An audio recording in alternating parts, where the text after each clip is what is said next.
Episode number 231. I can't stay, yes, truly, so I won't stay it at all. You'll see that I'm right, by and by, and thank me for it. She began solemnly. I'll be hanged, if I do. And Laurie bounced up off the grass, burning with indignation at the very idea. Yes, you will, persisted Joe. You'll get over this after a while, and find some lovely accomplished girl, who will adore you, and make a fine mistress for your fine house. I shouldn't. I'm homely, and awkward and odd, and old, and you'd be ashamed of me, and we should quarrel, we can't help it even now, you see, and I shouldn't like elegant society and you would, and you'd hate my scribbling, and I couldn't get on without it, and we should be unhappy, and wish we hadn't done it, and everything would be horrid.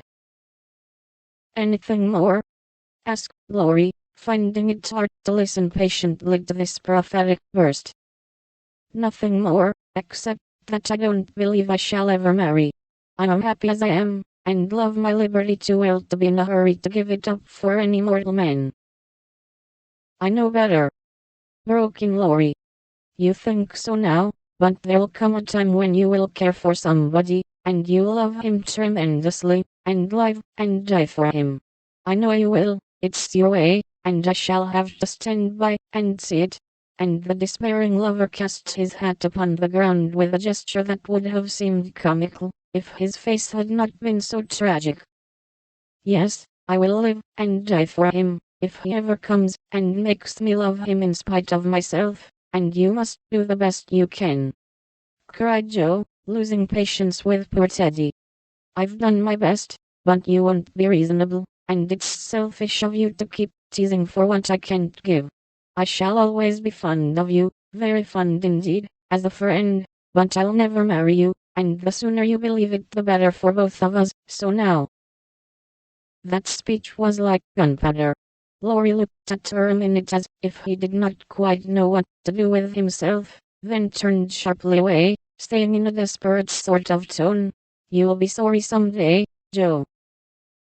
Oh, where are you going? She cried, for his face frightened her. To the devil, was the consoling answer. For a minute Joe's heart stood still, as he swung himself down the bank toward the river, but it takes much folly, sin or misery to send a young man to violent death, and Laurie was not one of the weak sorts who are conquered by a single failure. He had no thought of a melodramatic plunge, but some blind instinct led him to fling hat and coat into his boat, and row away with all his might, making better time up the river than he had done in any race. Joe drew a long breath, and unclasped her hands as she watched the poor fellow trying to outstrip the trouble which he carried in his heart. That will do him good, and he'll come home in such a tender, penitent state of mind, that I shan't bear to see him, she said, adding, as she went slowly home, feeling as if she had murdered some innocent thing, and buried it under the leaves. Now I must go and prepare Mr. Lawrence to be very kind to my poor boy. I wish he'd love Beth, perhaps he may in time, but I begin to think I was mistaken about her. Oh dear. How can girls like to have lovers and refuse them? I think it's dreadful.